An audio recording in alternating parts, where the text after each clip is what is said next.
El periodista y profesor español Juan Cantabella ha presentado La columna periodística. Este libro ha sido editado aquí por la Universidad San Martín de Porres y estamos con Juan. Juan, ¿qué tal? Muchas gracias. Buenas noches. Por estar con nosotros. Muy buenas noches. Vienes a Lima ya varias veces, ¿no? Sí, afortunadamente. Afortunadamente. ¿Te gusta Lima, por lo que veo? Claro. Y regresas. ¿A quién no? ¿A quién no? Bueno, la columna periodística. Como su nombre lo indica, la columna era pues una columna, aunque ahora Sí. las columnas son echadas, paradas, o toda la página. cuadradas, etcétera, etcétera, etcétera.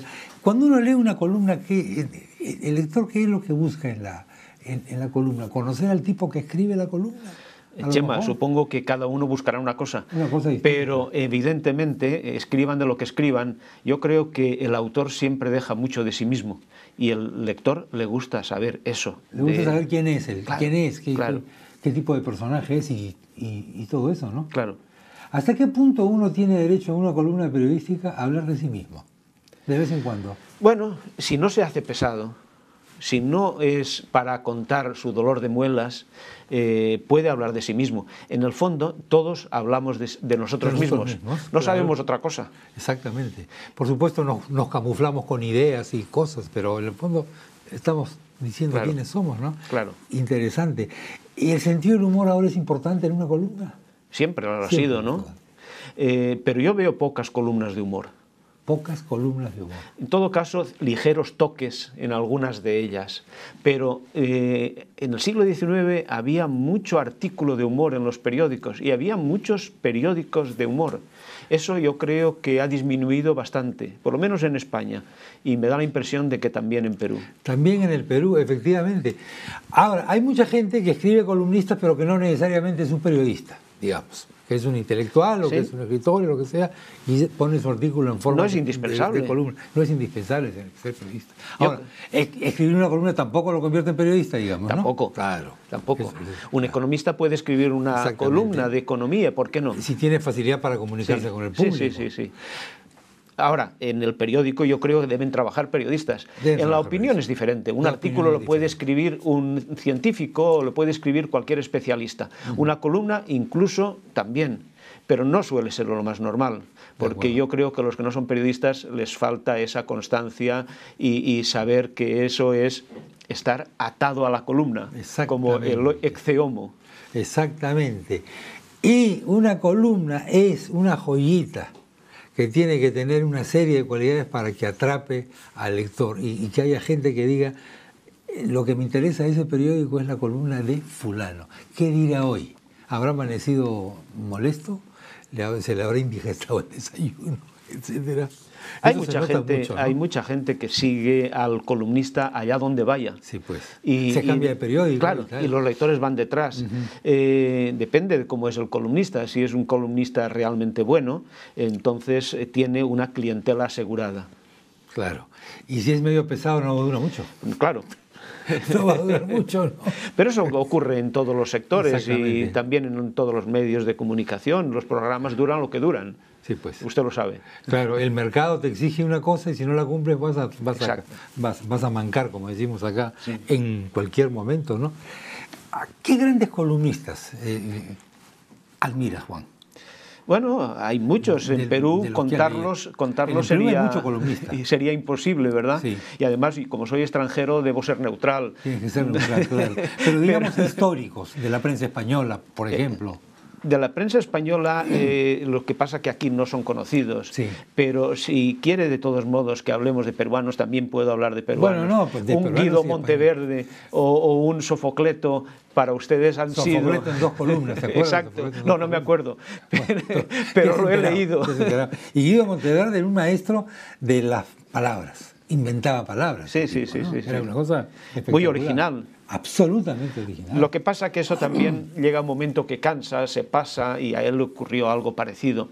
Pero a mí me ha impresionado cuando he visto columnas o los libros de Sofocleto, la enorme inteligencia que tenía. Era un ingenio Fue un tipo tremendo. absolutamente genial.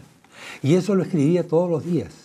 Bueno. Y todos los días inventaba cosas geniales. A uno se le puede ocurrir una cosa un día, claro, pero que se le ocurran todos los días, ese es el problema de la columna precisamente, porque uno puede escribir un artículo, pero todos los días darle en el yunque. ¿Tú escribes columnas? No. No escribes columnas. Bueno, gracias a Dios. Vamos a ponernos en el pellejo del pobre columnista que tiene que escribir todos los días y que tiene el famoso terror a la página en blanco, que es espantoso. ¿De qué escribo hoy? ¿Qué ha pasado hoy? ¿A quién puedo criticar hoy? Quizá ese es el principal problema de los columnistas. Más que escribir la columna es buscar el tema, encontrarlo, porque un día vienen 5 temas, 10 temas, muchísimos, pero hay días que hay sequía. Y cuando hay sequía, ¿por dónde empiezo? Sí. La prensa se alimenta de columnistas, es decir, hoy día es verdad que uno sigue a un periódico por un columnista. Hombre, eso sería demasiado. Pero cuando uno se acostumbra a leer un periódico y los columnistas que escriben en él, se encuentra a gusto, porque no solamente busca la información, busca también ese complemento, esa explicación, ese personalismo, porque eso es acudir a la noticia dándole un toque personal.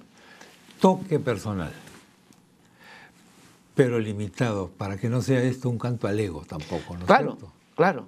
Es mi visión de los acontecimientos, no mi visión de lo que me pasa a mí. Claro. Es subjetiva. Claro. Generalmente la columna es subjetiva. Claro. Y ese es su atractivo también. Aunque puede haber columnas que son informativas, aunque puede haber columnas que son consultorios o son relatos, porque hay muchísimas clases de columnas, pero normalmente, podríamos decir, el 80 al 90% de las columnas son de opinión y, por desgracia, de información de opinión política. Claro. Acá yo creo, bueno, yo ahorita no estoy en prensa escrita ni nada, que van a decir mis colegas, pero creo que estamos excesivamente llenos de columnas políticas. Acá todos son políticos. Y columna que lees es sobre política. Chema, acá y en otros sitios. Y en otros sitios. Entonces creo que hay una inflación política de las columnas. No veo una buena columna de vida cotidiana, de sucesos policiales inclusive, pero con opinión en la materia. ¿Esto está ocurriendo también en España? Sí, claro. Naturalmente. ¿Y eso a qué se debe? ¿El público exige eso? ¿O la prensa le impone eso al público? Yo tengo mi teoría. Mi teoría es que los que llegan a ser directores de los medios proceden de la información política. Sí, pues. Y entonces están convencidos de que lo único que interesa al mundo es la información política. Y yo creo que lo que nos interesa a los lectores es sobre todo la información de sociedad. Sí, cómo está el mercado, cómo está la educación, cómo está la sanidad. Esos son los grandes problemas de los ciudadanos. Y las grandes notas de interés humano y tal. Por ejemplo, yo he estado leyendo, yo leo la prensa española siempre en internet, ¿sabes? Leo ABC, El Mundo, El País y El Periódico de Cataluña a veces. Y este caso de la chica esta que se ha suicidado, por no perder el piso, o porque le estaban embargando el piso, es tremendo. Eso tiene un seguimiento, pues, esto tremendo, ¿no? Por desgracia, está ocurriendo cosas así. Claro, tiene que ver con la política, pero no es un caso político, digamos, ¿no? No, eso es un caso social, evidentemente. Un caso social, de lo que tú decías. Sí. Eso yo pienso que esos temas interesan más y son más productivos, pero no hay manera de que nos despeguemos, sobre todo en los periódicos españoles, de la política. La política lo cubre todo. ¿Hay un exceso de politización? Yo creo que sí. ¿Y la sociedad civil, digamos, la gente de a pie está un poco cansada de eso? Yo creo que sí. Te estoy dando la razón en todo, ¿no? No necesariamente. Dicho sea de paso, ha habido una huelga en el país, de periodistas del país. ¿Qué repercusión ha tenido esto, Juan? Poca, porque es de un sector determinado en un país en crisis, donde hay muchos sectores en crisis y por lo tanto cada uno tiene sus problemas y a los periodistas siempre se nos ve como privilegiados, por lo tanto tampoco nos van a hacer mucho caso. Pero efectivamente los despidos de periodistas en los periódicos españoles pues está alcanzando un ritmo preocupante. Son miles de periodistas los que han salido en los últimos años. La televisión estatal está siempre sobrepoblada de gente que hay que reducir, cortar y cortar. Sí, porque cada partido que llega al poder llama a sus amigos para que entren en los medios oficiales y eso va acumulando. Yo creo que se puede hacer una televisión buena, como es la española, pero con menos gente. Con menos gente, ¿no? Claro. El problema es que si los políticos van a aceptarlo. Porque si tienen que meter a gente de su partido y tal. Porque el Consejo de la Televisión representa a todos los partidos. De los partidos. Sí. Entonces es complicado. Sí, es complicado. ¿Hay cuotas políticas? Algo parecido. Claro que sí. ¿La venta de los diarios cómo anda en España en este momento? Pues con la crisis ha disminuido enormemente la publicidad. Y ese es el principal hándicap. La venta no anda mal. No anda mal. Pero con menos publicidad pues han tenido que llegar pues a estos cierres en ocasiones, a estas disminuciones, a las prejubilaciones, etcétera. Las prejubilaciones famosas. Sí. Bueno. Sale mucha gente así de los periódicos. Periodistas de mi edad, pues en los medios hay poca. Ya no quedan. Ya no quedan. Claro. Pero, ¿tú qué edad tienes, Juan? Yo ayer tenía 25 años, pero esta noche ya tengo 63. 63. Pero 63 no es nada. Ahora, como te han prolongado los médicos la vida... pero a los 58 años están saliendo claro. todo el mundo de los periódicos. Aunque nuestra edad de jubilación es a los 65, pero claro. Las prejubilaciones se producen mucho antes. Bueno, ya está en las librerías. Supongo. El libro de Juan Cantavella, la columna periodística, presencia viva en la prensa hispano-peruana y anglosajona.